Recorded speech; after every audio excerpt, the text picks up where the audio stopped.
Oh, Waalaikumsalam warahmatullahi wabarakatuh. jelas ya line kita, Cik Jais? Jelas, jelas, alhamdulillah jelas sangat. Datuk. Baik, bismillahirrahmanirrahim. Innal hamdalillah nahmaduhu wa nasta'inuhu wa nastaghfiruh wa na'udzu billahi min syururi anfusina wa min sayyiati a'malina. May yahdihillahu fala mudilla lahu wa may yudlilhu fala hadiya lahu. Ashhadu an la ilaha illallah wa ashhadu anna Muhammadan abduhu wa rasuluh. Allahumma salli ala Sayyidina Muhammad wa ala ali Sayyidina Muhammad. Subhanallah walhamdulillah wa la ilaha illallah Allahu Akbar. La hawla wa la quwwata illa billahil aliyyul azim. Amma ba'd. Terlebih dahulu Ustazah ucapkan jutaan terima kasih kepada Cik Jais Jamil lah selaku yang mempengerusikan majlis tazkirah kerohanian kita pada pagi ini. Yang Ustazah hormati Encik Khairul, kemudian yang Ustazah hormati Dekan Fakulti Sains Sosial dan Kemanusiaan Profesor Dr. Zaidatun binti Tasir, semua pentadbiran, kepimpinan akademik, timbalan-timbalan dekan, ya sahabat-sahabat sejawat, malah ada juga di kalangan kita ini adalah daripada pelajar-pelajar, ya, mahasiswa-mahasiswi UTM sendiri, dan ada juga daripada sahabat-sahabat kita, ya, muslimin muslimat daripada luar kampus juga yang turut sama mengikuti siaran kita pada hari ini menerusi Facebook Fakulti Sains Sosial dan Kemanusiaan. Kepada semua, Ustazah ucapkan Assalamualaikum warahmatullahi wabarakatuh. Waalaikumsalam warahmatullahi wabarakatuh. Nampaknya Cik Jais lah ya wakil berinteraksi dengan Ustazah. Boleh lah Ustazah. Boleh ya, insyaAllah. Baik, Alhamdulillah. Pertama sekali Ustazah mengajak kita semua untuk merafakkan kesyukuran kepada Allah Azza wa Jalla. Allah yang maha baik, Al-Barrur Rahim, yang maha dermawan, yang maha pengasih, yang maha sempurna. Kerana dengan izin dan inayah daripada Allah Azza wa Jalla, pada pagi yang penuh barakah ini, pada pagi 25 Ramadan, malam tadi malam ganjil, ya, malam yang ke-25. Pada pagi ini dapat kita mengisi kesinambungan daripada ibadah kita, daripada, ya, khususnya daripada malam tadi sampailah bawa kepada pagi ini, kita mengisinya insya-Allah dengan amal soleh, di mana pada pagi ini sahabat-sahabat sekalian kita berada dalam, ya, majlis ilmu yang selalu disifatkan sebagai taman-taman syurga di atas muka bumi ini. Jadi Ustazah juga mengucapkan jutaan terima kasih kepada pihak fakulti yang memberikan ruang peluang menjemput Ustazah untuk mengisi slot pada pagi ini. Dan sebenarnya di fakulti kita ni terlalu banyak program-program, ya, maknanya banyak dah program-program kerohanian.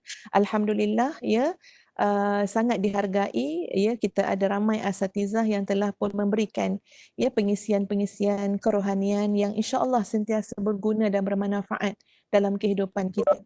Dan Ustazah hanya mengisi satu slot, ya, maknanya melengkapkan lagi apa yang telah pun disampaikan oleh sahabat-sahabat kita, di mana slot kita pada pagi ini tajuknya ialah di atas jalan yang lurus ini. Jadi izinkan Ustazah untuk sharekan slide kita insya-Allah.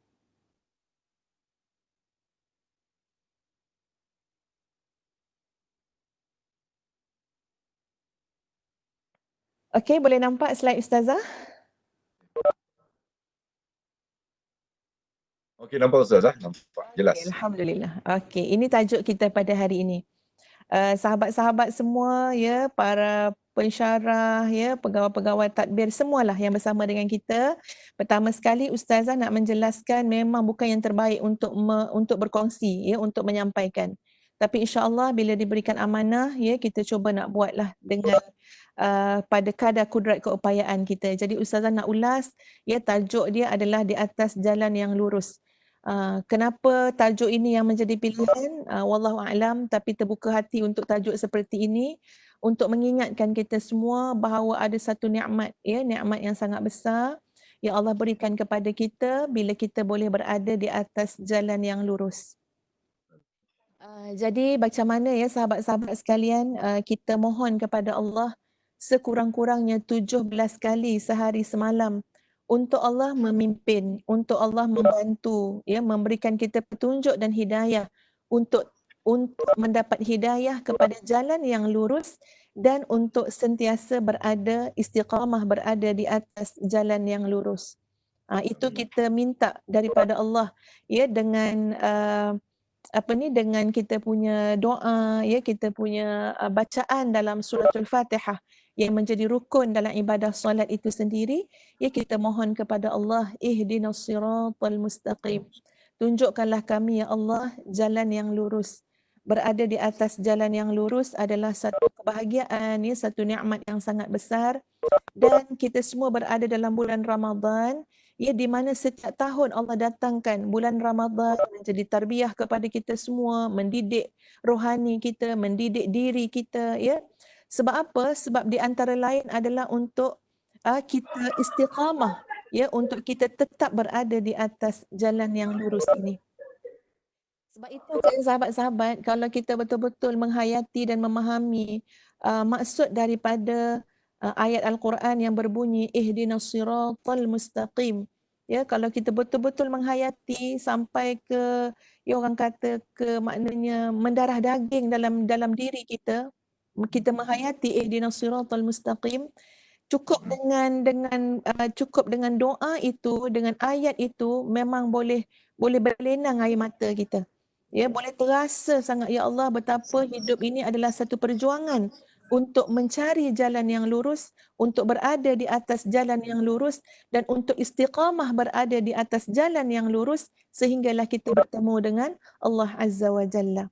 Jadi sebahagian daripada proses untuk kita berada di atas jalan yang lurus ini, sebahagiannya adalah kita mengikuti, ya, bulan Ramadan yang disifatkan sebagai bulan tarbiyah, bulan pendidikan, bulan nak didik diri, nak didik nafsu, ya, nak didik segala sudut dalam diri manusia supaya manusia itu berada tetap di atas jalan yang lurus. Baik, sahabat-sahabat sekalian. Jalan yang mana yang disebutkan sebagai, ya, jalan yang lurus itu? Dalam surah An-Nisa ayat 69, ya, Allah berfirman, A'udzu billahi minasyaitonir rajim. Faulaika ma'al ladzina an'ama Allahu 'alaihim minan nabiyyin was-siddiqin wasyuhada'i was-salihin wa hasuna ulaika rafiqa. Jalan yang lurus ini adalah jalan orang-orang yang ditempatkan di dalam syurga, iaitu bersama-sama orang-orang yang telah dikurniakan nikmat oleh Allah. Siapakah mereka? Iaitu nabi-nabi, iaitu golongan siddiqin, iaitu orang-orang yang benar, iaitu asyuhada, orang-orang yang syahid, wassalihin, serta orang-orang yang saleh. Dan amatlah eloknya mereka itu menjadi teman rakan kepada orang-orang yang taat. Jadi inilah jalan yang lurus yang kita maksudkan, iaitu jalan yang telah ditempuhi, yang telah istiqamah padanya, iaitu golongan nabi-nabi, golongan para siddiqin, golongan syuhada serta golongan orang-orang saleh. Ustazah teringat, ya, sahabat-sahabat sekalian, kisah ketika mana Rasulullah sallallahu alaihi wasallam diambang kewafatan baginda. Ya, diambang kewafatan baginda, Nabi telah menyebut, ya, Nabi telah buat pilihan. Sebenarnya beberapa hari, 5 hari sebelum Nabi kita Muhammad sallallahu alaihi wasallam wafat, tuan-puan sekalian, Nabi telah keluar berjumpa dengan para sahabat di Masjid Nabawi itu sendiri. Ya, Nabi keluar, Ustaz cerita sikit lah, ya, pagi-pagi ni kan, ya, takut ada tuan-puan yang mungkin mood tu ngantuk lagi ke kan, jadi kalau buat cerita-cerita ni kurang sikit lah, ya, Cik Jaiz, ya. Ya, betul Ustaz. Silakan. Aku ada yang qiyam tak berhenti-henti malam tadi. Okey, jadi kalau kita tengok macam mana ayat ni Ustaz nak kaitkan dengan peristiwa kewafatan Rasulullah sallallahu alaihi wasallam. Jadi Nabi dalam 5 hari ataupun 4 hari sebelum Nabi wafat, Nabi telah pun, ya, Nabi dah gering, Nabi dah sakit, tapi kemudian Nabi gagahkan diri untuk keluar ke Masjid Nabawi bertemu dengan para sahabat.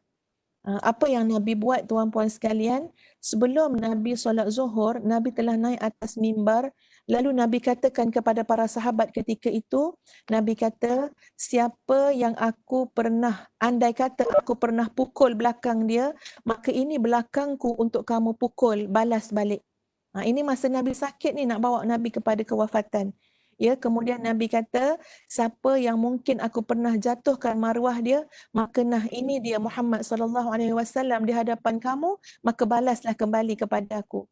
Maknanya, Masya Allah ya tuan-puan sekalian, Nabi di akhir-akhir kewafatan, dekat-dekat nak wafat tu, maknanya Nabi nak selesaikan segala urusan kalau ada hak orang lain yang Nabi belum sempurnakan untuk Nabi berikan hak tersebut.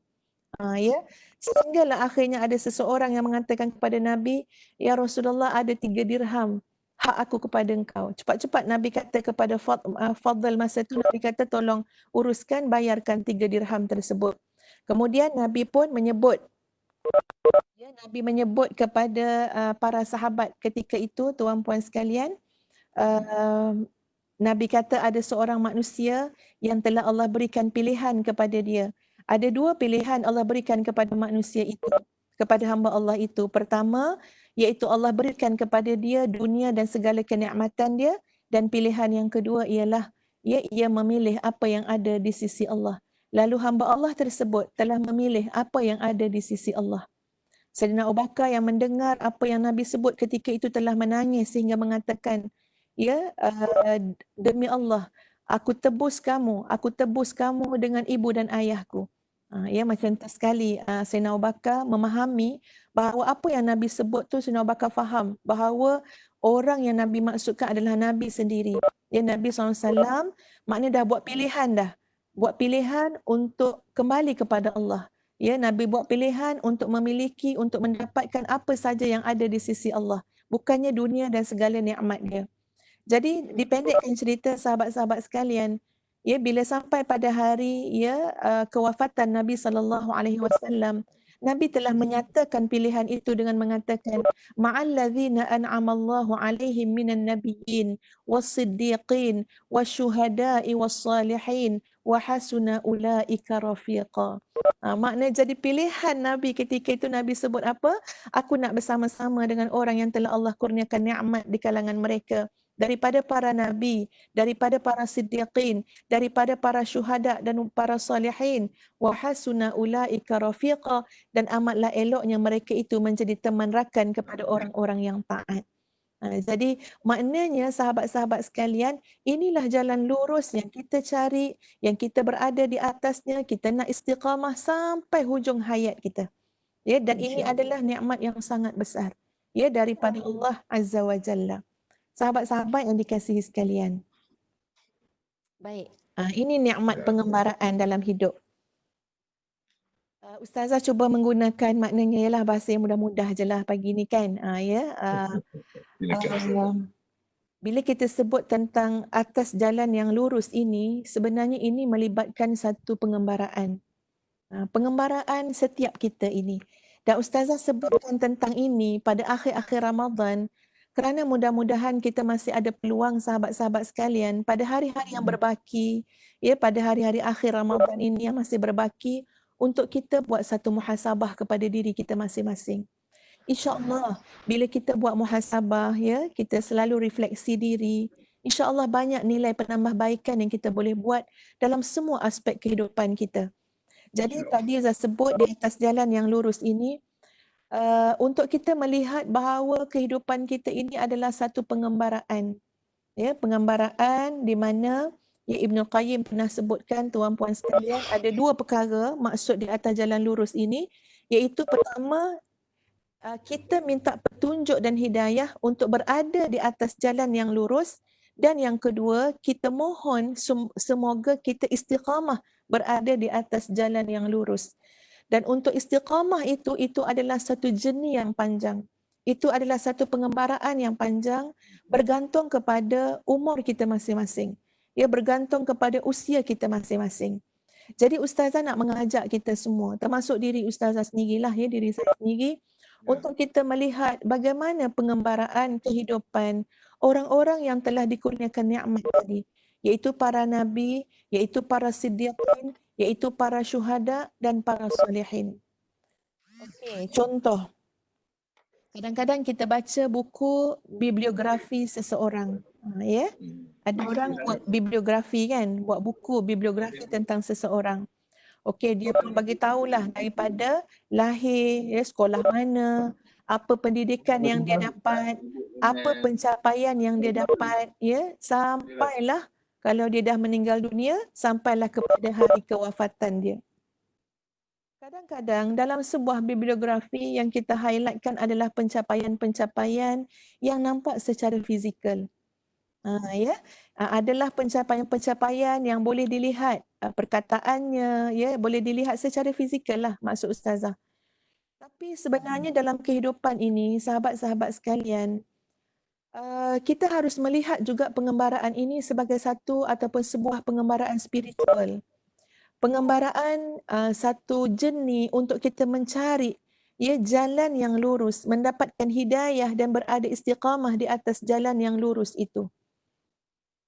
Jadi sebab itu kalau boleh, ya, sahabat-sahabat sekalian, berbaki beberapa hari lagi Ramadan, duduklah sekejap, ya, ke atas jadah kita, atas mihrab kita tu, tengoklah balik sebuah kehidupan yang telah kita lalui. Bukan saja dinilai dari segi pencapaian fizikalnya, ya, tetapi juga mari kita melihat sejauh mana fasa-fasa perjalanan pengembaraan spiritual telah kita lalui. Sejauh mana pencapaian-pencapaian kerohanian yang telah pun kita lalui, yang telah pun kita nikmati dan telah pun kita capai. Okey, untuk memudahkan supaya nanti kita boleh buat assignment ini secara individu lah, ya. Mana kita tengok balik, ya, macam mana daripada kelahiran kita, kita membesar macam mana, ya, sampailah ke hari ini yang kita masih lagi bernyawa, masih lagi Allah kurniakan nikmat usia. Kita tengok balik macam mana, ya, pengembaraan ini, pengembaraan spiritual, pengembaraan kerohanian, berlakunya perubahan-perubahan dan pencapaian dalam diri kita. Okey, Ustazah bawakan contoh. Ya, mari kita lihat sebuah pengembaraan iaitu seorang nabi, ya, kita ambil contoh daripada kalangan para nabi dan rasul. Maka Ustazah bawakan contohnya pada hari ini, sahabat-sahabat sekalian, iaitu Nabi Allah Yusuf alaihi salam. Ya, di mana cerita tentang Nabi Allah Yusuf ini dihuraikan secara panjang lebar dalam surah Yusuf. Daripada kecil, ya, baginda sampailah, ya, baginda diberikan amanah kekuasaan, pemerintahan, ya, dan sebagainya. Jadi Ustazah telah pun cuba tuan-puan sekalian untuk memudahkan kita memahami perjalanan seorang Nabi yang bernama Nabi Yusuf alaihissalam sebagai satu contoh untuk kita nanti boleh buat untuk diri kita sendiri. Sebab takdir hidup kita semua ni, ya, berbeza-beza yang Allah tentukan. Betul kan Cik Jais kan? Ya, betul Ustazah, tak sama. Tak sama, berbeza-beza. Ya, Cik Jais lahir sebagai seorang lelaki. Lahir pun hari bulannya lain. Ya, Ustazah ni orang perempuan. Lahir tahun 75. Banyaklah. Memang kita bukan orang yang sama. Ya, bukan orang yang sama. Takdir untuk kita pun adalah berbeza-beza. Betul Ustazah. Baik. Mari kita lihat, ya, kehidupan Nabi Allah Yusuf. Kalau sahabat-sahabat mudah untuk ambil Quran, jadi boleh sama-sama melihat dengan Ustazah. Ustazah nak menggambarkan satu pengembaraan kehidupan, jernih kehidupan berada di atas jalan yang lurus. Sebab hujung jatuhnya nanti dalam surah Yusuf inilah kita akan bertemu dengan ayat yang ke-108. Okey, ya. Boleh dengar suara Ustazah?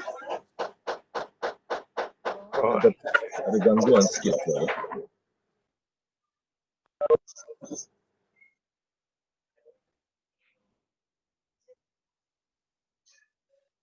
Okey, kita teruskan insya-Allah. Ya, silakan. Baik, kita lihat. Yang pertama, bagaimana dalam kehidupan Nabi Yusuf alaihissalam berlakunya sebuah konspirasi. Ya, tengok takdir berbeza-beza. Ya, kita dulu mungkin lahir membesar sebagai kanak-kanak yang riang, ya. Kanak-kanak yang mendapat kasih sayang daripada mak ayah, daripada kakak, abang, adik-beradik. Semua tu kena dilihat balik semula.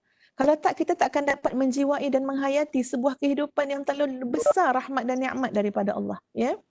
Jadi dulu kita lahir, ya, kita membesar, sekolah rendah, sekolah tadika. Tengok kehidupan Nabi Yusuf alaihissalam. Pada waktu kecil lagi, waktu kanak-kanak lagi, Nabi Yusuf telah melalui berhadapan dengan sebuah konspirasi. Ya, di mana bermula yang diterangkan daripada ayat keempat, ya, ayat kelima dalam surah Yusuf yang tuan-puan boleh lihat pada skrin, ya, yang terpapar insya-Allah. Ustazah bacakan maksud daripada ayat kelima surah Yusuf. Dan ayahnya berkata, "Wahai anakku, janganlah engkau ceritakan mimpimu kepada saudara-saudaramu. Mereka akan membuat tipu daya untuk membinasakanmu. Sungguh, syaitan itu musuh yang jelas bagi manusia." Ini ayat yang kelima. Setelah pada ayat yang keempat, Nabi Yusuf telah menceritakan kepada ayahnya, iaitu Nabi Yaqub, akan mimpinya. Jadi bermulalah kita nampak di sini, tuan-puan sekalian, ya. Mula dah masuk kepada satu plot takdir seseorang, iaitu namanya Nabi Yusuf alaihissalam, di mana adanya, ya, pada plot kehidupan Nabi Yusuf alaihissalam, iaitu konspirasi daripada sebahagian adik-beradik tirinya terhadap Nabi Yusuf alaihissalam. Bila sebut tentang syaitan, musuh yang nyata bagi manusia, Ustazah ingat juga, ya, bagaimana Nabi SAW pernah melakarkan kepada sahabat-sahabat di atas tanah, tuan-puan sekalian. Nabi ambil kayu dan Nabi lakarkan di atas tanah satu garisan lurus. Ya. Nabi tunjuk inilah dia satu jalan yang lurus. Sahabat-sahabat tengok. Kemudian Nabi lakarkan pula, ya, jalan-jalan yang bersimpang-simpang di kiri kanan garisan yang lurus tadi. Nabi kata, dan inilah pula jalan-jalan yang banyak sangat, tapi ini jalan yang menyimpang, ini jalan yang menyeleweng. Di mana di jalan-jalan ini ada syaitan-syaitan yang akan menyeru manusia untuk apa? Untuk keluar daripada garis jalan yang lurus hingga masuk kepada jalan yang menyimpang, jalan yang terpesong dan sebagainya. Teringat apa ni Cik Jaiz, ya, sahabat-sahabat sekalian, sebab pada ayat yang kelima tu, ya, Allah berfirman, inna syaitana lil insani aduwwum mubin. Sesungguhnya syaitan adalah musuh yang nyata bagi manusia. Jadi dalam misi kita untuk mendapatkan jalan yang lurus ni, memang musuh kita yang paling nyata sekali adalah syaitan. Ya, sebab itu segala cara manusia itu akan dipesongkan. Manusia itu akan ditarik daripada jalan yang lurus. Kadang-kadang cara dia tu cara yang zahir, cara yang nampak. Mungkin maksiat yang terang-terangan. Tapi tidak sedikit juga caranya cara yang halus. Maksiat tak nampak terang-terang. Dia tak minum arak, dia tak pun terlibat dengan riba, dia tak ada pun, ya, berzina. Tapi ada lagi bentuk-bentuk lain syaitan, ia menghasut manusia supaya menjadi orang yang terpesong daripada jalan yang lurus. Mungkin dengan apa dia? Antara perkara yang penting adalah, ya, bila mana niat seseorang itu tidak lurus, ya, kerana Allah Azza wa Jalla. Bila niat seseorang itu direndahkan dengan niat melakukan sesuatu semata-mata kerana manusia, pujian manusia, pandangan manusia, kerana pangkat, kerana kedudukan, Masya Allah. Kalau itulah yang berada dalam hati kita, maknanya apa? Kita telah merendahkan diri kita sendiri. Kita telah menjelekkan diri kita sendiri. Padahal melalui platform niat, medium niat, Allah angkat kedudukan kita. Tapi niat kita tu mestilah niat yang sesuai untuk terus berada di jalan yang lurus, iaitu niat kerana Allah. Baik, kita balik semulalah kepada kisah Nabi Yusuf tadi. Jadi Nabi Yusuf melalui sebuah konspirasi yang dahsyat, ya. Sangat dahsyat. Di tengah-tengah seorang adik yang sepatutnya mendapat kasih sayang dan penjagaan daripada abang-abangnya, tiba-tiba dia dicemburui, ya, iri hati, dengki, satu sifat penyakit yang memang Nabi SAW pernah sebut hampir tidak ada kaum dan zaman yang boleh selamat daripada penyakit dengki ini. Ya, sebab itu nak kena berlindung daripada penyakit dengki. Ya, dalam semua bidang yang kita terlibat, ya, sahabat-sahabat sekalian, kita awasilah supaya kita tidak tertimpa dengan penyakit dengki. Lihatlah, ya, penyakit yang telah menyebabkan hilang rasa kasih kepada adik-beradik sendiri. Jangan kata yang bukan adik-beradik, adik-beradik sendiri pun hilang kasih bila adanya kedengkian, bila adanya permusuhan, ya.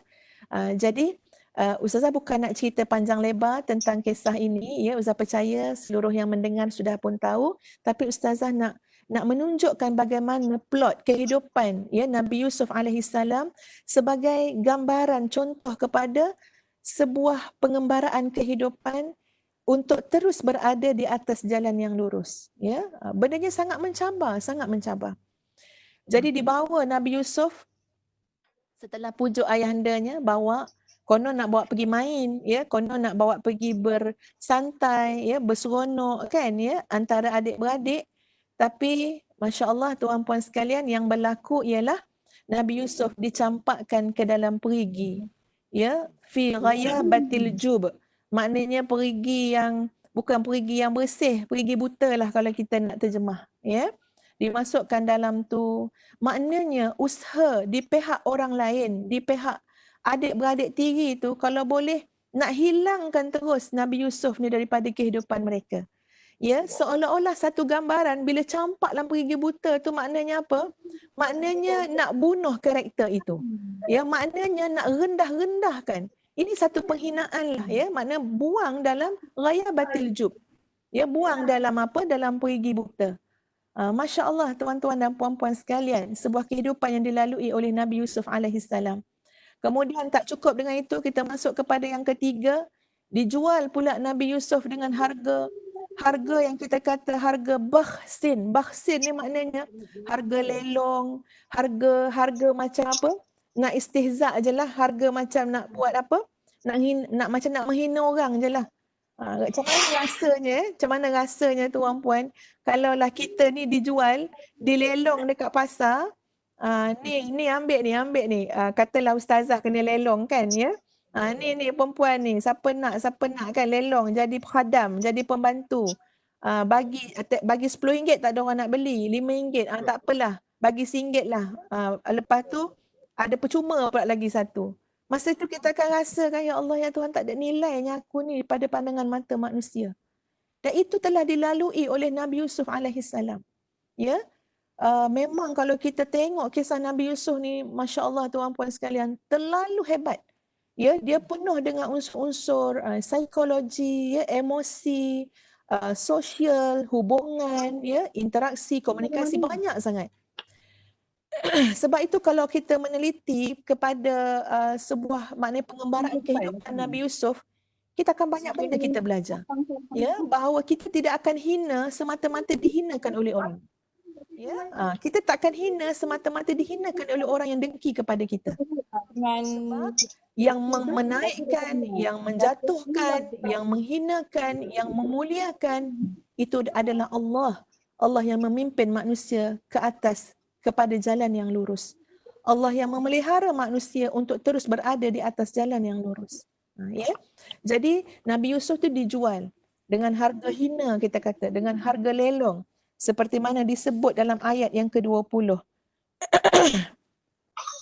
A'udzu billahi minasyaitonir rajim. Wa syarawhu bi thamanin bakhsin darahima ma'dudah wa kanu fihi minaz zahidin.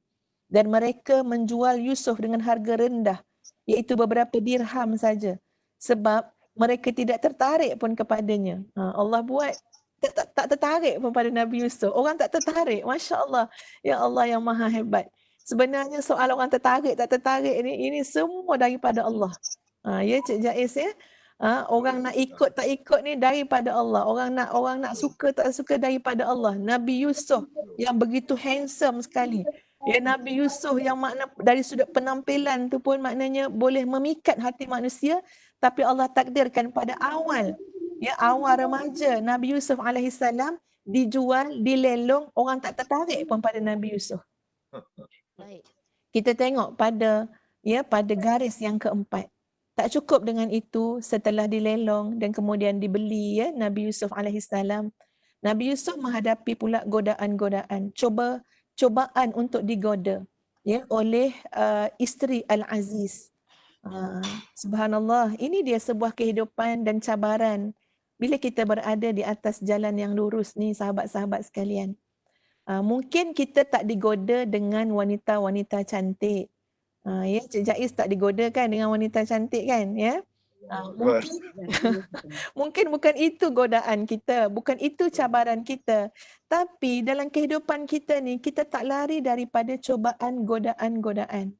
Ya, kadang-kadang dengan kedudukan yang kita ada, ya, mungkin dengan kepandaian yang kita ada, syaitan hawa nafsu menggoda kita untuk menggunakan kepandaian kita, status kita untuk manipulasi orang lain, untuk ambil kesempatan. Ya, bila kita sebut tentang masalah integriti, bila kita sebut tentang soal rasuah, Ustazah percaya benda-benda ni bukan dilakukan oleh orang tak cerdik, bukan dilakukan oleh orang tidak ada ilmu. Betul kan Cik Jaiz kan? Ya, orang pandai-pandai. Tapi apakan daya, kita mungkin terlupa bahawa kita digoda. Ya, kita dicoba dengan godaan-godaan tadi. Nabi Yusuf melalui sebuah godaan. Godaannya apa? Godaan satu fitnah ataupun cobaan yang berat sebenarnya bagi seorang lelaki, iaitu digoda dengan perempuan yang ada package. Apa package dia? Package kecantikan, package kedudukan, package harta benda.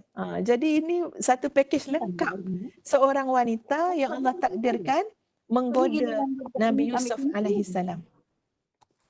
Ya, kita tak panjang-panjang lah nak cerita tu, ya. Cuma Ustazah nak bawa kita sekilas pandang ya pada sebuah kehidupan Nabi Yusuf tadi. Kemudian pada line yang kelima tu tuan-puan sekalian, difitnah pula atas cubaan memperkosa. Masya Allah ya, berada di atas jalan yang lurus ni banyak sekali. Kita istiqamah tak istiqamah sampai kita mati nanti, sampai kita bertemu Allah. Sebab tu kalau Ustazah nak reflektkan pada kehidupan kita semua tuan-puan sekalian, inilah sebuah kehidupan yang kita lalui. Ya, kita dalam peringkat keluarga, ya, kita bekerja, ya, dalam peringkat hubungan kita dengan masyarakat, semua itu memerlukan kecekalan dan kekuatan, ya. Ada banyak godaannya, ada banyak ujiannya, dan kita kena kuat berhadapan, ya, terus berhadapan dengan cabaran-cabaran tu. Yang penting kita berada di atas jalan yang lurus. Bila sebut jalan yang lurus ni, komponen yang penting dia 3. Ya, lupa pula saya nak cakap daripada awal tadi. Komponen yang penting dia 3. Apa dia? Yang pertama, tauhid kepada Allah, akidah kita. Yang kedua, syariat, ya, maknanya kita ikut segala garis panduan yang telah ditetapkan oleh Allah. Dan yang ketiga, akhlak. Akhlak kita tu. Ya, jadi bila ada 3 komponen ni, itu maknanya kita ni berada di atas jalan yang lurus dengan mutaba'ah, mengikuti segala apa ajaran yang telah dibawa oleh Rasulullah sallallahu alaihi wasallam. Okey, baik, kita balik pada tadi. Jadi pada ayat yang ke-25, macam mana ya difitnah pula Nabi Yusuf dengan cobaan memperkosa. Jadi bertimpa-timpa sebuah kehidupan berada di atas jalan yang lurus ni. Okey, tak apa, kita tengok lagi selanjutnya. Kemudian yang ke-6. Yang ke-6, bagaimana kemudiannya Nabi Yusuf diperalatkan. Dengan kita melihat kepada ayat yang ke-31 dalam surah Yusuf. Kenapa diperalatkan? Okey, maknanya bila wanita itu yang sebahagian mengatakan namanya Zulaikha, ya. Bila wanita itu rasa marah, kenapa? Kerana dia diejek oleh wanita-wanita lain yang ada di negeri itu. Betapa jeleknya kamu, wahai Zulaikha, ya, pembantu kamu sendiri pun kamu sanggup goda. Jadi Zulaikha tak puas hati. Apa dia buat? Maknanya dipanggil wanita-wanita tadi, lalu Nabi Yusuf yang mulia diperalatkan. Disuruh, okey, bawa buah ni, keluar sekarang, duduk dulu, jangan keluar lagi. Okey, keluar sekarang. Macam itulah, maknanya macam kena buli. Macam kena buli, ya. Jadi ini proses kehidupan lah sahabat-sahabat sekalian ya. Proses kehidupan yang kadang-kadang ada juga orang bully kita kan dalam hidup ni. Jadi ini proses kehidupan lah. Sebab kita nak tengok hujung dia nanti. Kita nak pergi sampai bertemu pada ayat 108 surah Yusuf. Ya. Jadi diperalatkan. Maknanya suruh keluar. Lepas tu bila Nabi Yusuf keluar, tercengang-cengang lah wanita-wanita tu lihat. Ya, memang betul lah, memang handsome sangat lah. Memang cantik betul lah rupa paras Nabi Yusuf. Sampai masing-masing pakat apa? Pakat melukakan, menghiris jari jemari mereka sendiri, ya. Kemudian disuruh masuk, macam itulah, macam dibuli, diperalatkan. Kemudian pada line yang ke-7, ya, Nabi Yusuf dipenjara. Kita boleh rujuk pada ayat yang ke-33 surah Yusuf. Wahai Tuhanku, aku lebih suka kepada penjara daripada apa yang perempuan-perempuan itu ajak kepada aku. Dan jika engkau tidak menjauhkan daripadaku tipu daya mereka, mungkin aku akan cenderung kepada mereka dan aku menjadi dari orang-orang yang tidak mengamalkan ilmunya. Ya, kemudian daripada penjara, masuk penjara, tuan-puan pun tahulah ya, Zah pun tak nak ulas banyak. Dahsyat sungguh ya kalau ujian sampai masuk penjara ni tuan-puan sekalian. Kemudian yang ke-8, ditambah masa dalam penjara. Ya, Nabi Yusuf ada bagi tahu kepada 2 orang yang ada dalam penjara tu kan untuk sampaikan pada raja. Tapi lupa pula 2 orang tu nak sampaikan pada raja. Ya, jadi ditambah lagi lah. Lama lagi Nabi Yusuf dalam penjara, tambah lagi. Kemudian yang ke-9, okey, kita dah Ustazah ringkaskanlah ya. Yang ke-9, Nabi Yusuf dah dikeluarkan daripada penjara. Kemudian dilantik menjadi menteri, lantik pula jadi menteri pada masa kegawatan. Ya, lantik jadi menteri. Okey. Jadi maknanya sahabat-sahabat sekalian, satu demi satu ujian dan cabaran yang dilalui oleh Nabi Yusuf alaihissalam. Ya, yang kita tak pun sebut secara detail ya sebab ustazah menjangkakan insya-Allah semua kita dah tahu cerita ni. Tapi bila ustazah tolong bantu buat macam ni kan, nombor 1, 2, 3, maknanya sekurang-kurangnya tuan-puan sekalian, ada 9 dah ni ya. Ada lagi. Yang ke-10. Yang ke-10 apa dia? Dah jadi menteri pun tuan-puan sekalian, Nabi Yusuf terus difitnah. Kalau kita melihat pada ayat ke-77, ketika mana ya saudara-saudara Nabi Yusuf ditakdirkan Allah ia datang ke Mesir sebab ketika itu di Syam, di Palestin waktu itu maknanya keadaan tidak subur, berlaku kebuluran dan sebagainya. Jadi pergi ke Mesir. Jadi bila sampai kat sana, Nabi Yusuf ada buat helah kan, seolah-olah macam ada satu barang yang hilang, ya. Jadi bila adik-beradik tiri ni, dia tak tahu tu Nabi Yusuf, ya. Bila barang tu hilang, boleh dia cakap macam ni. Tengok ayat 77 tuan-puan sekalian. Apa mereka kata? Jika dia mencuri, merujuk kepada Bunyamin, ya. Jika Bunyamin tu mencuri, maka sungguh sebelum itu saudara dia dulu pun mencuri juga. Nampak tak tuan-puan, ni cerita lepas puluhan tahun. Tapi boleh Allah takdirkan di hadapan Nabi Yusuf sendiri, adik-beradik tiri itu masih datang cerita buruk tentang Nabi Yusuf alaihissalam. Ya. Jadi macam mana kalau kita dengar dah lah melalui macam-macam dah akibat daripada campak dalam perigi tadi. Pada satu hari lepas 40 tahun lebih yang ditakdirkan bertemu, boleh abang-abang tiri tu cakap, oh kalau dia ni mencuri tak heran. Sebab apa? Saudara dia dulu ada seorang mencuri juga. Macam tu. Ya, jadi maknanya terus-terusan ya memfitnah, memburuk-burukkan, okey? Dan sehinggalah kemudian ayahnya menjadi buta. Ya, ayah Nabi Yusuf iaitu Nabi Yaqub ya menjadi rabun kan, tak boleh melihat. Wallahu a'lam macam mana keadaan buta yang macam mana, wallahu a'lam, tapi pada ayat 93 disebut, pergilah dengan bawa bajuku ini, kemudian letakkan pada muka ayahku supaya dia dapat melihat. Dan selepas itu bawalah kepadaku keluarga kamu semuanya. Baik. Sekarang kita pergi kepada natijah dia. Ya. Sebuah perjalanan yang panjang yang syarat dengan liku-liku kehidupan, dengan cabaran. Tapi subhanallah, Nabi Yusuf telah menunjukkan kepada kita semua sahabat-sahabat sekalian bagaimana tauhid kepada Allah. Ya, bagaimana soal syariat dan akhlak syariat yang sesuai lah dengan Nabi Yusuf ketika itu, dan juga bagaimana akhlak yang telah ditunjukkan oleh Nabi Yusuf alaihissalam yang boleh kita lihat pada ayat yang ke-100. Okey. Pada saat ditakdirkan bertemulah Nabi Yusuf dengan ayahandanya, dengan adik-beradiknya, tuan-tuan dan puan-puan sekalian, maka inilah ungkapan yang harus kita lihat pada ayat yang ke-100. A'udzu billahi minasyaitonir rajim.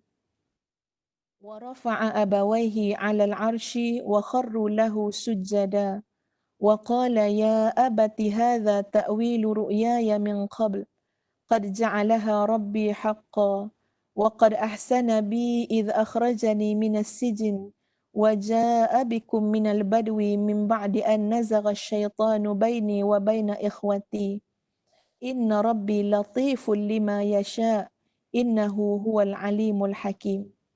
Ya, pada saat itu Nabi Yusuf telah menaikkan kedua orang tuanya ke atas singgasana. Inilah akhlak, ya, akhlak manusia yang paling hebat budi. Ya, manusia berbudi, manusia berakhlak, ya. Tak kira pada zaman siapa pun, Nabi mana pun, Rasul mana pun, tuan-puan sekalian, ya, sifat dan akhlak mentaati kedua ibu bapa, memuliakan kedua ibu bapa, ini adalah akhlak manusia-manusia yang berada di atas jalan yang lurus. Setinggi mana pun pencapaian yang kita duduk, yang kita dapat dalam hidup kita ni, mesti wajib meletakkan mak ayah kita pada tempat yang sepatutnya. Ya, tengok macam Nabi Yusuf memuliakan, letakkan ya ibu bapanya di atas singgahsana. Dan mereka semua tunduk kepada Nabi Yusuf. Dan Nabi Yusuf pun berkata, apa yang Nabi Yusuf kata? Setelah puluhan tahun menanggung dugaan, cabaran, fitnah, ujian dalam hidup, Nabi Yusuf mengatakan, wahai ayahku, inilah takwil mimpiku yang dahulu, dan sesungguhnya Tuhanku telah menjadikannya kenyataan. Sesungguhnya Tuhanku telah berbuat baik kepadaku. Wa qad ahsana bi idh akhrajani minas sijin. Telah buat baik Tuhan kepadaku bila Allah keluarkan aku daripada penjara. Kemudian Allah tu buat baik pada aku bila mana Allah bawa datang kamu semua daripada kampung. Ya, ada pun yang berlaku dulu tu, ya, adalah cobaan-cobaan syaitan, godaan-godaan syaitan antara aku dengan saudara-saudaraku. Pun begitu, inna rabbi latifun, sesungguhnya Tuhanku itu maha halus, maha lembut, ya, atas segala tadbir, lima yasha, atas segala yang dikehendakinya. Sesungguhnya dialah, yakni Allah, yang maha mengetahui lagi maha bijaksana. Ustaz nak ulas sikit tuan-puan sekalian, ya, pada ayat yang ke-100 ni untuk kita lihat secara dalam sikit. Cuba kita bayangkan, ya, kalau kita dengan macam-macam ujian, terpisah daripada keluarga, berlaku penganiayaan daripada adik-beradik kita berpuluh-puluh tahun, lebih daripada 40 tahun, agak-agak pada hari kita bertemu semula dengan semua orang tu dan kita tengah berada di atas puncak kekuasaan dan pemerintahan, agak-agak apa kita nak cakap? Nak tanya tu je. Ya, agak-agak apa kita nak cakap? Ini kalau Ustaz tanya diri sendirilah, ya.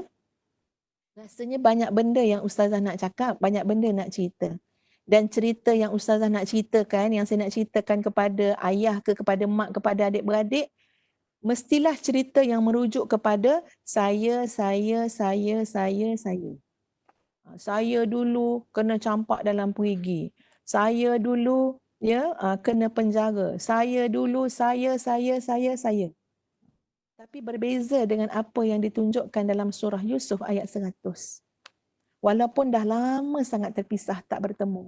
Ia melalui macam-macam ujian daripada Allah. Tetapi Nabi Yusuf dalam ucapannya, ya, dalam kata-kata awalnya kepada keluarganya, Nabi Yusuf mengangkat bicaranya dengan menyebut Rabbi, Tuhanku, Tuhanku, Tuhanku. Tuhanku buat baik ke aku. Tuhan aku jaga aku. Tuhan aku juga yang bawa datang kamu, ya, daripada kampung bertemu dengan aku. Tuhanku tu lembut sangat. Ya, Tuhan aku tu baik sangat. Tuhan itu maha mengetahui. Tuhan tu maha bijaksana. Masya Allah. Maknanya apa tuan-puan? Dalam pengembaraan spiritual, kerohanian, sebuah kehidupan, sebenarnya kita nak mengenal Allah. Sebenarnya kita nak mendekatkan diri kita kepada Allah. Kita nak menghayati, kita nak meyakini Allah Azza wa Jalla dengan segala sifat kesempurnaan, dengan segala kebaikan. Kita mungkin dapat naik pangkat. Allah naikkan pangkat kita. Allah yang maha baik, Allah yang maha kaya. Allah yang kita sebut dalam Asmaul Husna, Allah yang ghani, mughni, ya, Allah yang mubsid, Allah yang melapangkan. Kalaulah dalam kehidupan kita, tuan-puan sekalian, Allah bagi kita naik pangkat, ya, Allah bagi kita kemudahan dalam kerjaya, Allah beri kita keluarga, Allah bagi kita macam-macam. Tapi kita tak nampak dari sudut mana? Dari sudut maknanya, ya Allah, hebatnya Allah. Ya, segala-galanya Allah mudahkan. Kalau Allah tak tolong aku ni jahil. Kalau Allah tak tolong aku ni bodoh. Kalau Allah tak tolong aku ni fakir miskin. Tapi Allah telah mudahkan. Ya, subhanallah tuan-puan, di tengah-tengah orang kata apa? Seolah-olah macam sempit kan, ya, bila ada pandemik COVID-19, tapi rupanya bukan sempit tuan-puan, kelapangan yang sangat lapang. Ya, macam-macam jalan yang Allah buka, macam-macam ilmu yang Allah buka, macam-macam kemahiran yang Allah buka, sampai kita boleh apa? Boleh rasakan sebuah kelapangan dalam hidup. Ya Allah, boleh lagi. Ya, kita boleh online, kita boleh uruskan pembelajaran, pengajaran, meeting semua dengan cara yang lebih, yang maknanya Allah bukakan segala pintu ilmu. Macam ni pun boleh, cara ni pun boleh. Allahu Akbar. Jadi, maksud ustazah tuan-puan sekalian nak mengajak kita semua, sebab kita jangan lupa kita berada dalam bulan Ramadan ni. Kita gunakanlah peluang sakit-baki yang ada ni, reflektlah balik kepada seluruh kehidupan kita. Jangan sampai dalam sebuah kehidupan yang panjang yang telah kita lalui, 40 tahun, 50 tahun, 60 tahun, tapi rupa-rupanya jenis itu yang sepatut kita lihat juga dari sudut spiritual, tiba-tiba tak nampak berlaku peningkatan dan pencapaian dari sudut mengenal Allah Azza wa Jalla, meyakini Allah, ya, tauhid kepada Allah. Dan Ustazah mendatangkan contoh kisah Nabi Yusuf yang disebut dalam surah Yusuf untuk kita melihat sampel dia, contoh dia tuan-puan sekalian. Tengok macam Nabi Yusuf. Tak ada pun cakap pasal diri sendiri banyak sangat. Ya, sebab apa? Sebab kita semua manusia yang sama je, ya. Yang jadi berbeza tu kenapa? Kerana Allah melebihkan seseorang atas seseorang yang lain. Kerana Allah mengurniakan itu kepada sebahagian, yang ini pula pada sebahagian yang lain. Semua kuncinya adalah Allah yang maha kuasa, Allah yang maha hebat, Allah lah segala-galanya. Sebagai, ya, untuk kita benar-benar menghayati la ilaha illallah. Tidak ada Tuhan kecuali Allah, ya. Kemudian kita lihat pada ayat 100 surah Yusuf tu, tengok macam mana baiknya, hebatnya akhlak orang yang berada di atas jalan yang lurus. Kalau ini kena kaji-kaji sikit lah, ya, kalau kita tengok beberapa kitab tafsir kan, ya. Ustazah rujuk ni ada satu kitab tafsir Sufi nama dia, ya. Bila kita tengok tuan-puan sekalian, Nabi Yusuf di hadapan ayah, di hadapan ibu tirinya, di hadapan adik-beradik tiri tadi tu, Nabi Yusuf hanya menyebut waqad ahsana bi idh akhrajani minas sijin. Ya, Allah telah berbuat baik kepada aku ketika mana Allah mengeluarkan aku daripada penjara. Kalau kita ikut-ikutkan, boleh juga untuk Nabi Yusuf menyatakan, ya, Allah telah berbuat baik kepada aku ketika mana Allah mengeluarkan aku daripada perigi. Kan, ya? Sebab asal-asal masuk perigi dulu sebelum masuk penjara. Jadi ada ulama yang mengulas, agak-agak kenapa, ya, Nabi Yusuf tidak highlight tentang cerita masuk perigi. Tapi highlight tentang cerita masuk dan keluar penjara. Wallahu a'lam, antara hikmahnya ialah kerana tingginya nilai akhlak dan adab yang ditunjukkan oleh Nabi Yusuf alaihissalam. Ya, seorang yang cintakan kepada kesejahteraan, keamanan, kasih sayang, yang tidak suka kepada kebencian, tidak suka kepada permusuhan, tapi sukakan kedamaian. Kenapa? Sebab di hadapan itu ada adik-beradik tiri yang mula-mula buat konspirasi dulu. Jadi kalau disebut, ya, kalau diungkit balik cerita masuk dalam perigi, jadi itu barangkali, ya, tidak kena dari sudut adab dan akhlak. Ya, Nabi Yusuf nak jaga lagi hati adik-beradik tiri tersebut. Sebab kat depan tu ada orang-orang tu, ya, jadi tak sebut pun. Wallahu a'lam, itu pandangan-pandangan ulama dalam hal ini, ya, di antara hikmah kenapa tak sebut. Sebab apa? Kenapa Ustaz, maknanya kemungkinan itulah di antara sebab dia, ya. Sebab pada ayat selanjutnya, ketika mana Nabi Yusuf mengulas tentang adanya dengki, adanya iri hati, adanya permusuhan adik-beradik tiri tersebut dengan Nabi Yusuf menggunakan ayat min ba'di an nazagha syaitan baini wa baina ikhwati. Selepas daripada syaitan yang merosakkan hubungan antara aku dengan saudara-saudaraku. Jadi maknanya dalam bab kejahatan adik-beradik tiri tadi, dalam bab konspirasi adik-beradik tiri tadi, Nabi Yusuf tak cakap itu datang daripada kejahatan abang-abang tirinya. Sebaliknya Nabi Yusuf menyandarkan kepada apa? Itu godaan syaitan. Itu hasutan syaitan. Jadi berlapik kan ayat tu. Beralas ayat tu tuan-puan. Nak jaga lagi ni hati adik-beradik ni. Masya Allah hebatnya akhlak Nabi Yusuf alaihissalam. Ya. Kemudian didahulukan baini wa baina ikhwati. Syaitan yang telah mengganggu antara aku dan juga adik-beradikku. Didahulukan aku. Ya, maknanya ini sangat beradab ya tuan-puan, akhlak yang sangat tinggi. Maknanya bukan nak kata adik-beradik tu yang kena ganggu setan. Adik-beradik tu yang kena goda. Ya, bukan aku, dia orang kena goda. Tak. Tapi Nabi Yusuf guna ayat syaitan yang mengganggu di antara aku dan adik-beradikku. Didahulukan pada diri sendiri. Ya, sebagai satu bentuk tawaduknya Nabi Yusuf alaihissalam. Sahabat-sahabat sekalian, inilah perjalanan manusia yang, ya hamba Allah yang berada di atas jalan yang lurus. Penuh dengan nilai tauhid kepada Allah, penuh dengan nilai ketaatan kepada Allah, dan penuh syarat dengan nilai akhlak, tawaduk, ya menjaga hubungan baik, Masya Allah, ya berbaik sangka, menutup keaiban orang lain. Masya Allah, kalau kita boleh fahamilah ya betapa sempurnanya komponen ini dan kita aplikasikan dalam kehidupan kita, seluruh kehidupan kita, termasuk dalam kerjaya, termasuk dekat rumah, dalam masyarakat, Masya Allah, ya, insya Allah kita akan menikmati sebuah kehidupan yang sangat indah, ya, insya Allah.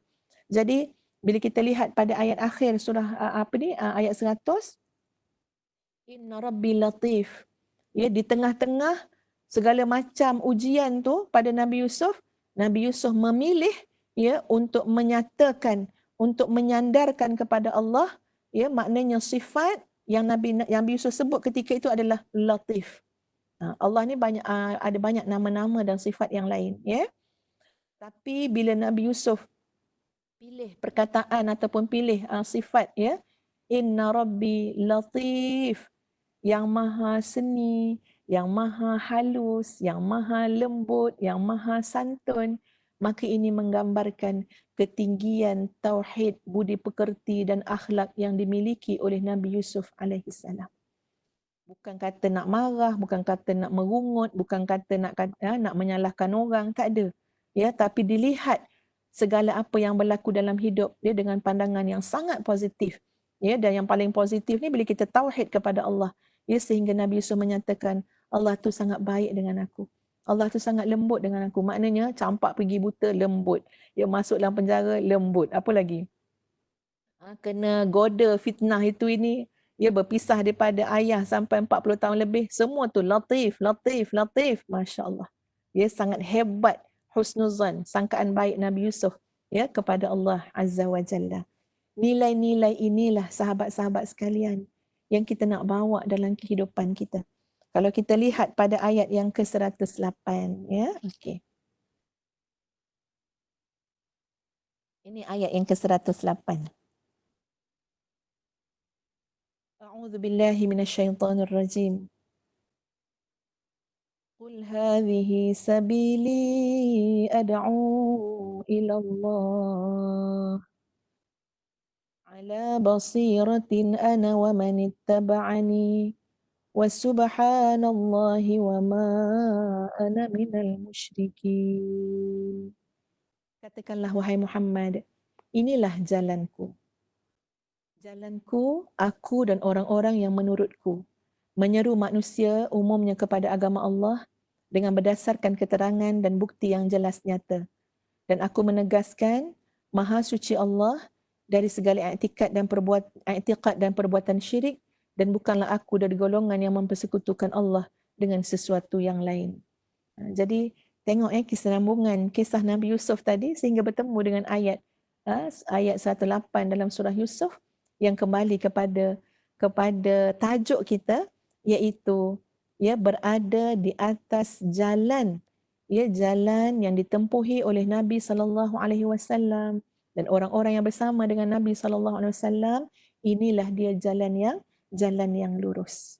Sahabat-sahabat, tuan-tuan dan puan-puan yang dikasihi sekalian, Ustazah nak mudahkan sikit untuk kita melihat komponen jalan yang lurus tersebut dengan merujuk kepada ayat 108 tadi. Baik, yang pertama, qul, katakanlah. Jadi manusia ataupun kita, hamba Allah yang berada di atas jalan yang lurus, dia bukan manusia yang pasif. Dia bukan manusia yang pasif. Orang yang berada di atas jalan yang baik-baik ni tuan-puan sekalian, kalau kita nak umumkanlah, generalkan statement kita ni, berada di atas jalan yang baik, maknanya orang yang dapat sesuatu yang baik, yang benar, dia takkan jadi manusia yang pasif. Maknanya apa? Dia je pandai, orang lain biar bodoh. Dia je tahu, orang lain biar tak tahu. Dia je naik, orang lain biar jatuh. Bukan macam tu. Tapi hanya dengan memahami maknanya perkataan qul dalam ayat Quran. Qul, maknanya apa? Menunjukkan betapa proaktifnya manusia ataupun hamba Allah. Betapa proaktifnya orang-orang yang berada di atas jalan kebaikan. Dia bukan orang yang pasif. Kalau dia tahu sesuatu ilmu, dia akan sampaikan. Kalau dia tahu kebaikan, dia akan sebarkan.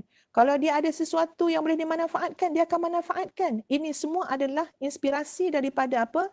Daripada falsafah qul. Katakanlah, buat sesuatu, sampaikan.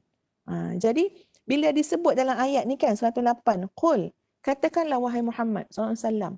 Maknanya kewajipan untuk menyampaikan, kewajipan untuk mengajak, untuk jadi orang yang proaktif, membawa manusia lain kepada kebaikan. Apa saja bentuk kebaikan yang kita tahu? Apa saja?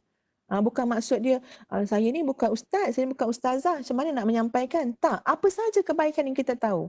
Subhanallah, sahabat-sahabat di UTM, macam-macam ilmu yang tuan-puan ada. Macam-macam nilai kebaikan dan manfaat yang tuan-puan ada. Bahkan ada tuan-puan yang boleh memberikan motivasi kepada orang lain. Tuan-puan boleh menjadi sahabat yang baik kepada rakan-rakan sejawat kita yang lain. Buatlah segala kebaikan. Jadi orang yang proaktif. Ini nak memahami komponen pertama atas kalimah qul tadi. Okey, itu yang pertama. Yang kedua apa dia? Hadhihi sabili. Maknanya merujuk hadhihi sabili ini kepada risalah dakwah yang dibawa oleh Nabi SAW. Jadi apapun bentuk kebaikan tuan-puan sekalian, maka pelopor yang paling hebat atas segala-galanya itu adalah Nabi SAW. Dan Nabi ini menyampaikan risalah yang dibawa daripada Allah Azza wa Jalla. Jadi ada, sekejap ada slide juga. Okey, kita tengok pada yang kedua tadi, risalah. Okey. Adanya risalah, risalah yang dibawa oleh Nabi SAW. Jadi kita nak sampaikan. Ustaz bawa contoh macam ni tuan-puan sekalian, macam kita dalam kerjaya masing-masing kita semualah bayangkan hebatnya kita dapat pahala ibadah dapat pahala je kat UTM, dapat pahala kat tempat kerja. Sebab apa? Sebab kita bukan hadir dalam masyarakat secara individu. Ada kadang-kadang kita ni kadang-kadang hanya mewakili individu kita je. Maknanya apa-apa hal pun seolah-olah macam daripada individu kepada individu untuk individu kerana individu. Macam tu. Padahal tak kan? Dalam kita punya motto UTM sendiri pun kerana Tuhan untuk manusia. Masya Allah, nampak gagasan yang sangat luas. Sangat luas. Maknanya kita ni ada risalah. Ada risalah. Masya Allah. Kerana Tuhan. Ada risalah yang kita nak bawa. Maknanya kita nak bawa benda nilai-nilai kebaikan. Jadi sebab itu bila sebut di atas jalan yang lurus, kita hadir tu bukan secara individu. Tapi kita ada risalah yang kita bawa. Apa dia? Kebaikan. Akhlak yang baik. Nilai-nilai yang baik. Jadi hebat kan macam mana kalau kita dapat melihat melihat sudut pandang ayat 108 ni, tapi kemudian ni kita cuba aplikasikan dalam skop pekerjaan kita secara lebih profesional lagi. Maknanya kita ini mewakili kepercayaan kita, mewakili keyakinan kita, mewakili umat Rasulullah sallallahu alaihi wasallam. Kitalah dutanya. Ya, jadi makna kata kalau kita buat tak baik, kita rasa macam kita khianat kepada risalah yang dibawa oleh Nabi sallallahu alaihi wasallam. Kalau kita buat tak elok, rasa macam bersalah sangat dengan Allah dan Rasul. Bukan semata-mata kita datang tu secara peribadi, secara individu, tapi kita ini hadhihi sabili, kita bawa satu jalan, satu risalah, satu cara hidup, ya, yang menggambarkan agama kita, keyakinan kita, kepercayaan kita, ya. Itu maksud dia, tuan-tuan dan puan-puan sekalian. Baik. Yang ketiga, ad'u. Ad'u di sini dia menggunakan fi'il mudhari'. Ini kalau dalam bahasa Arab lah, ya. Yang menggambarkan maknanya berterusan, ya, konsisten, terus. Dia bukan past tense, ya, tapi dia adalah maknanya fi'il mudhari' yang sentiasa berlaku. Jadi demikianlah orang yang berada di atas jalan kebaikan, dia sentiasa proaktif untuk melakukan sebarang usaha secara berterusan. Kalau kita ada kelemahan, berterusan kita baiki. Ya, kita ada kebaikan, berterusan kita sumbangkan, manfaatkan kepada yang lain. Apa saja, ya, maknanya usaha yang kita buat ke arah kebaikan adalah satu usaha yang berterusan. Dalam bahasa istilah agamanya disebut istiqamah. Jadi maknanya penggunaan grammar, ya, makna penggunaan dhamir ataupun penggunaan fa'il. Fi'il mudhari' kat sini maknanya usaha yang berterusan.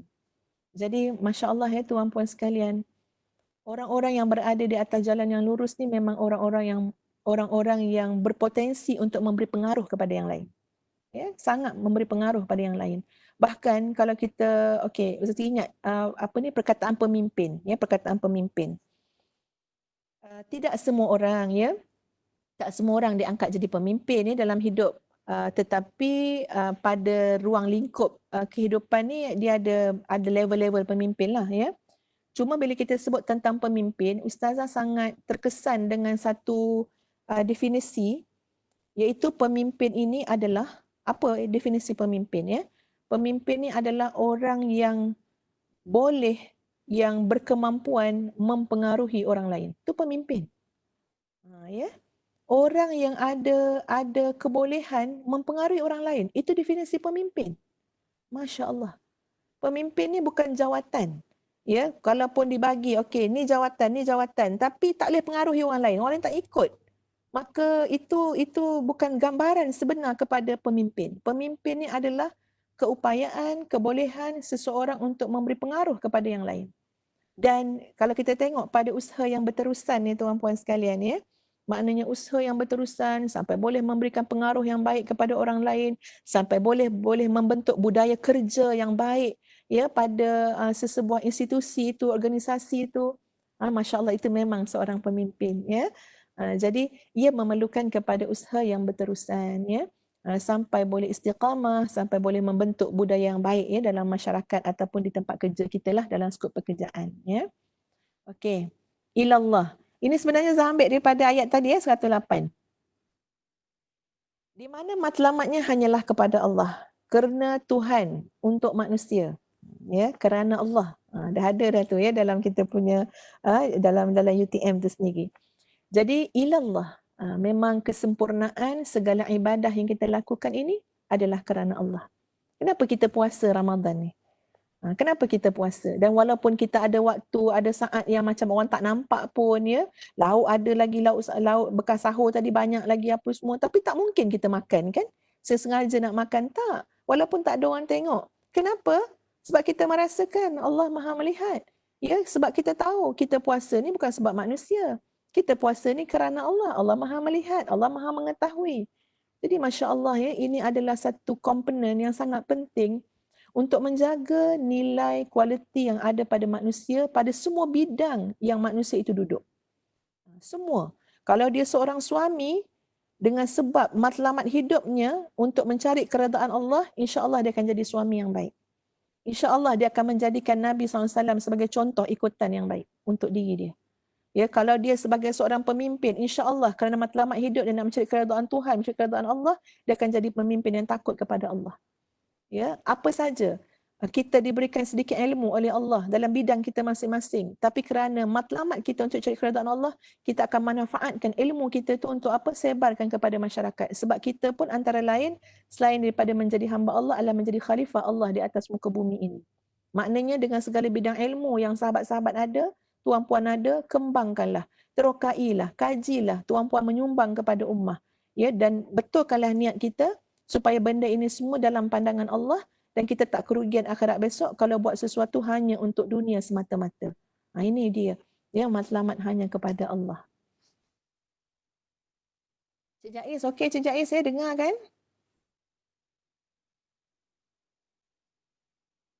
Okey. Ustazah dengar. Dengar, Alhamdulillah. Takut saya cakap seorang ni kan? Tak. Saya mendengar. Saya dengar. Okey, baik. Kemudian kita tengok ala basiratin, ya. Iaitu manhaj yang jelas. Manhaj yang bagaimana, maknanya kena ada dia punya silibus lah, kurikulum dia. Ya, benda yang kita buat ni benda yang jelas, ya. Apakah sama orang yang buta dengan orang yang celik? Sama ke orang yang gelap dengan orang yang berada dalam kegelapan dengan orang yang berada dalam keadaan cahaya yang terang, ya? Sama ke orang yang ada ilmu, orang tak ada ilmu? Jadi itu soalan-soalannya lah, ya. Maknanya bila sebut manhaj yang jelas, iaitu manhaj yang ditunjukkan oleh Nabi SAW, ya, dan orang-orang yang bersama dengan Nabi. Jadi Ustazah percaya, ya, kita pun nak ambil banyak, ya, semangat nilai-nilai kebaikan yang ada dalam bulan Ramadan ni. Kita nak tengok, ya, macam bulan Ramadan ni tuan-puan. Kita nak contohi siapa bulan Ramadan ni? Macam mana malamnya, macam mana siangnya. Mestilah sekarang mata kita menyorot kehidupan Nabi SAW. Nabi buat apa pada waktu malam Ramadan? Nabi buat apa pada waktu siang Ramadan? Ya. Jadi manhaj ni manhaj yang dibawa oleh Nabi SAW. Tapi kita bukan nak tengok Nabi bulan Ramadan je. Kenapa? Contohnya lah kalau bukan waktu pandemik kan, ya, ramai yang pergi i'tikaf kat masjid kan, orang lelaki, ya, khususnya. Kenapa pergi i'tikaf? Pasti antara jawapannya kerana itulah contoh yang telah ditunjukkan oleh Nabi SAW.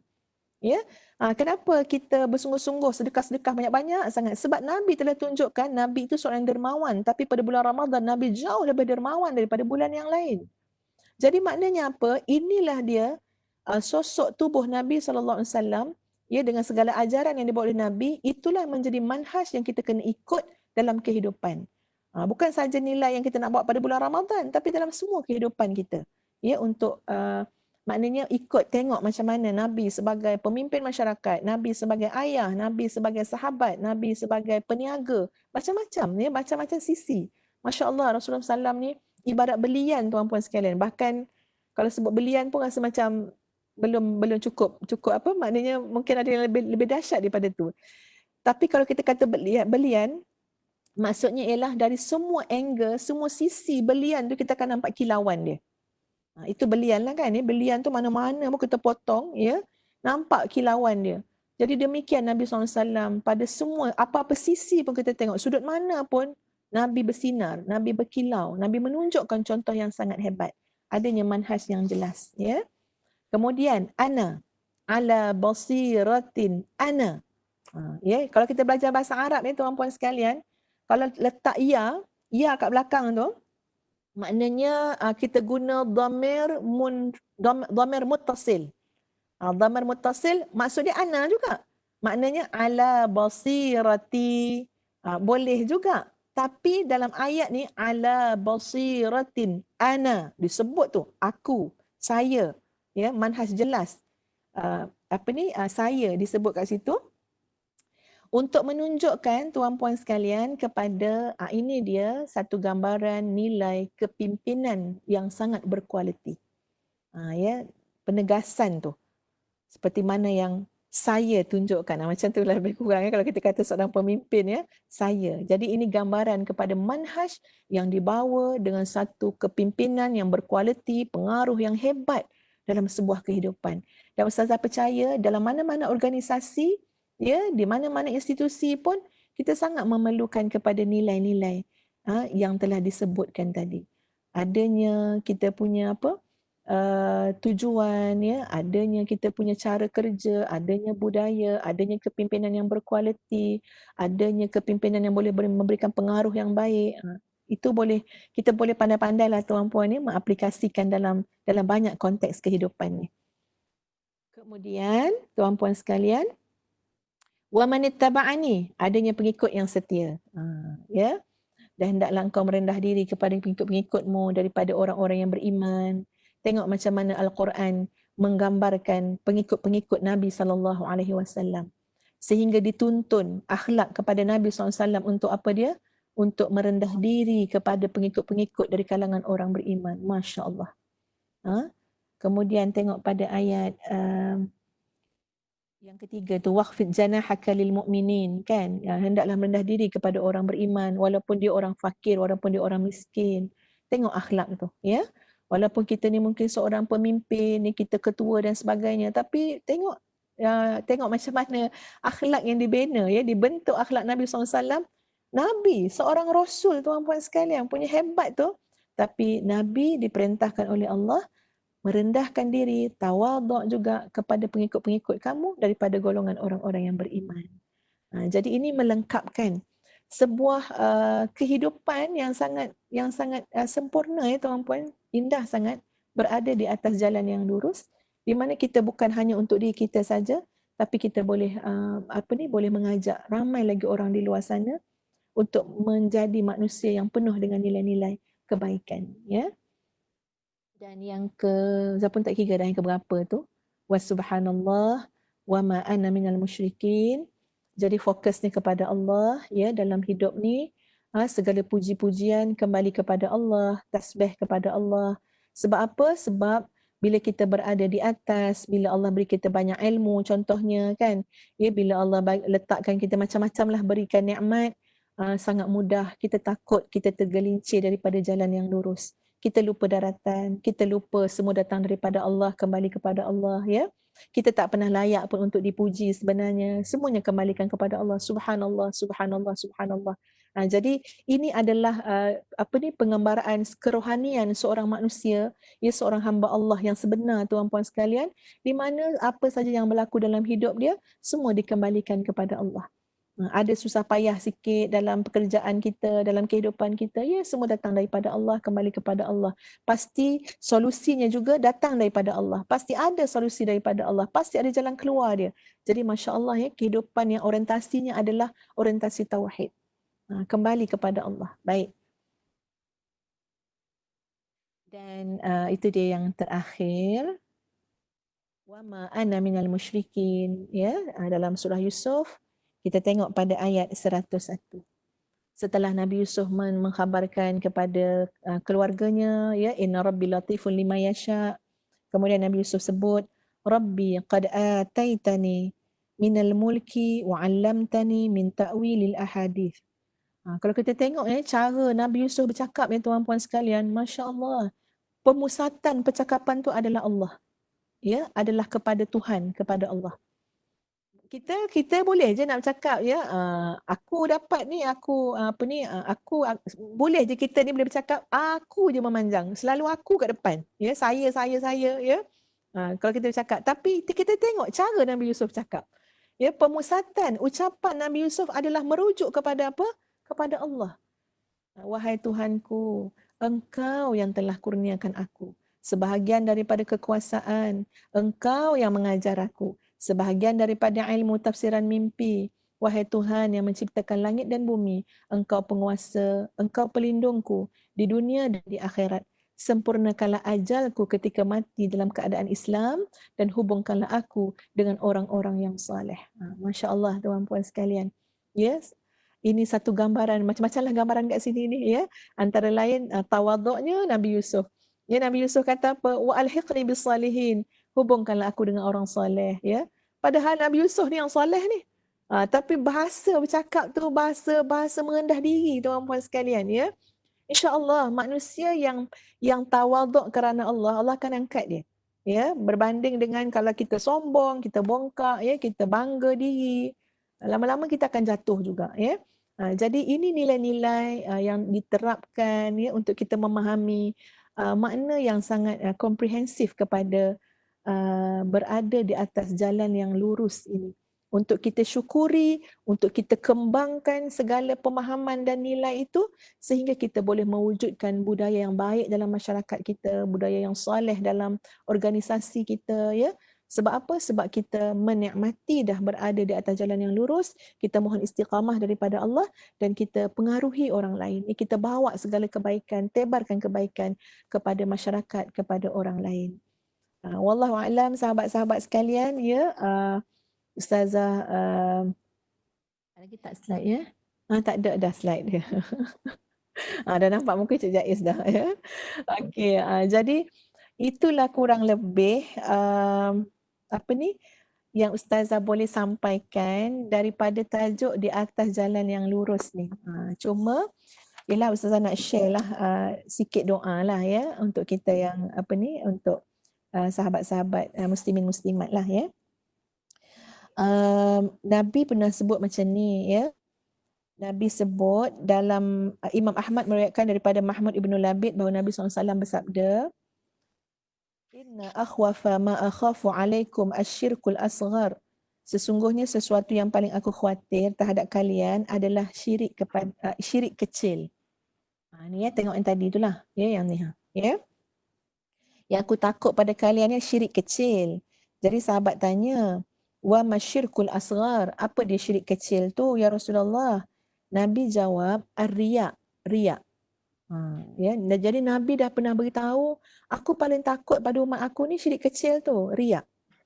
Jadi Nabi pun menyebut, innallaha tabaraka wa ta'ala yaqulu yawma tujazal ibadu bi'a'malihim idhabu ila alladhina kuntum tura'una bi'a'malikum fid dunya fanzuru hal tajiduna indahum jaza. Akhirat besok Nabi memberitahu dalam sabda baginda, ketika saat proses pemberian balasan ganjaran kepada manusia atas amal-amal mereka, Allah Azza wa Jalla berfirman, pergilah kalian kepada orang-orang yang kalian pamerkan amalan-amalan kalian ketika di dunia. Ya, maknanya sampai satu saat orang-orang yang riak ni, maknanya buat tu bukan kerana tauhid kepada Allah, Allah akan halau. Kamu lu buat sebab ni kan, sebab buat dia ni kan, sebab buat jiran, sebab buat ni sebab kawan-kawan kat bangunan tu kan. Kena halau, pergi cari balik orang-orang yang kamu nak pamerkan, ya, nak tunjukkan amalan-amalan kamu, lalu lihat, fanzuru, kamu lihatlah, kamu perhatikan, hal tajiduna indahum jaza. Ada tak mereka tu sediakan balasan untuk kamu? Ada tak mereka itu sediakan pahala untuk kamu yang kamu beria-ria sangat buat benda-benda nak tunjuk kat orang? Ada tak? Sampai macam tu Nabi tunjuk kat kita ya. Nabi bagi tahu, aku takut umat aku ni kena syirik kecil tu. Jadi dalam satu sabda Nabi yang lain, ya, Nabi sebut, ittaqu ayyuhan nas ittaqu hadza syirk. Wahai manusia, takutilah syirik yang satu ini. Apa dia? Fa innahu akhfa min dabibin namli.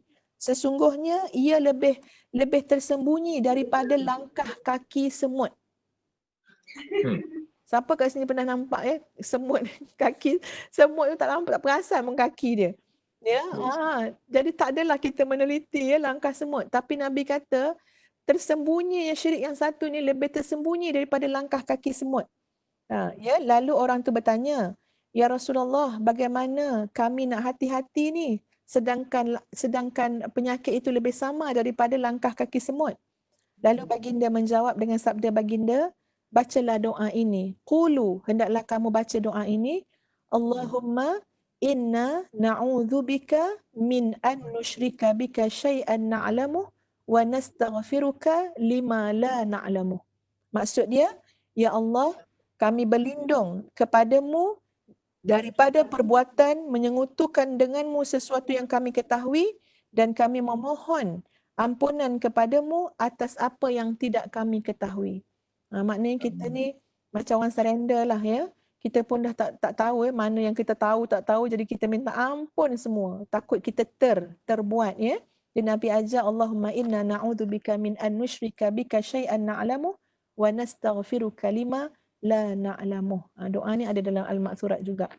Jadi ini sebagai langkah-langkah persediaan kan. Sebab apa? Sebab sayang ya sahabat-sahabat semua. Saya pun cakap diri sendiri juga ya, sayang kalau peluang peluang kita hidup ni sahabat-sahabat sekalian. Tapi kalau kita tak kemaskan betul-betul, takut nanti banyak benda yang hanya tertinggal kat dunia aja bila kita meninggal. Sayang kan? Sayang sangat sebab kita dah menggunakan masa umur kita tu dah banyak ya. Kat tempat kerja je berapa tahun kan ya. Jadi sayang kalau kita tak perkemaskan nilai-nilai yang kita telah bincangkan tadi. Kalau benda tu benda tinggal tak boleh bawa sampai akhirat. Ya, makna bila meninggal habis dah. Benda tu jadi benda dunia aja yang tak dapat membantu kita ya pada perjalanan kita yang lebih panjang selepas kita mati nanti. Wallahu a'lam. Cik Jais, Ustazah ucapkan banyak-banyak terima kasih ya kepada semua. Ustazah minta maaf juga salah silap dalam menyampaikan. Dan Ustazah mengajak kita semua juga untuk beristighfar kepada Allah ya. Ustazah juga beristighfar kepada Allah, mungkin ada salah silap ya, salah faham, kesalahan macam-macam lah. Ya, astaghfirullahalazim, astaghfirullahalazim, astaghfirullahalazim. Li wa lakum. Assalamualaikum warahmatullahi wabarakatuh.